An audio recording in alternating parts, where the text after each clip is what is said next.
Greetings and welcome to another edition of Science Sunday here in our capital city at the Science Center with Aoife Ryle. Good morning. Good morning. All right, so we've got some planets in front of us. Yeah. Some exoplanets. We're going to be mapping a solar system that's not ours. Yes. Okay. Yeah, I thought we'd have a little fun, map another star system. Okay. So clearly, yeah, these planets are not ours. Not ours. Right? Yeah. It's a little different. So we can actually get this spinning. So these planets are in orbit.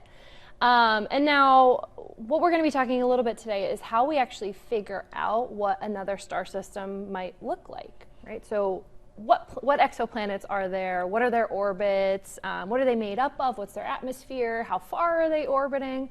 All these questions to kind of build the whole picture. Okay. So the problem is, right, we are on Earth. We have one view of another star system. We can't really right now be able to move to another spot and get another perspective. We don't have like a top-down view. We don't have a top-down view, exactly. Yeah. So then how do we build, the whole picture? We can only see from one view. And so the way we do that is with this really cool technique using telescopes like the Hubble Space Telescope or more recently James Webb. And so we're actually looking at one view and we can kind of see that in our reflection here.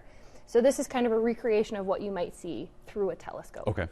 And so what you're looking at over here, we can see the light from that star.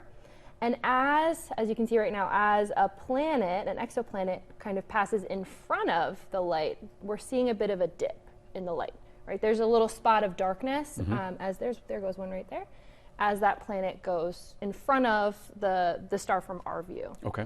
So what astronomers can do is look at that dip in the light, and they can use that to figure out how big is that exoplanet. They can even figure out if there's an atmosphere. You can see some of these have atmospheres. So they can figure out what is that atmosphere made out of. And if they combine it with other measurements, they can figure out what is the density of that planet, what is the orbit, how far away from the star is it. Excellent. And so using just this little bit of data, this one view, we can build that whole picture. It's pretty incredible. Isn't that cool? Yeah. Yeah. So you can kind of see, right? Here comes a big one. All right. So that'll cause like a bigger dip in the light. We'd know that that's a larger diameter exoplanet. Okay. So that's how we find them, how we map them. Good stuff. All right. And I mean, a really great way to simplify something that's very complex. Yeah. And so we actually do this on our gallery floors too as part of our live science programming. Okay. So this is one where you can actually come, you can build the star system yourself and then see what it looks like. Excellent, good stuff. And speaking of visiting the Science Center, this is a good weekend to do so, honoring those who serve.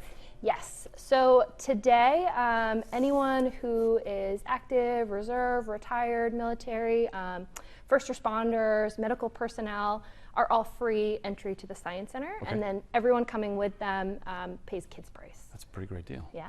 And this is specifically just for today because tomorrow, Memorial Day, you guys are closed. Yes, so come today, not tomorrow. All right, good stuff. Aoife, thank you so much. And of course, we'll see you for another edition of Science Sunday next weekend.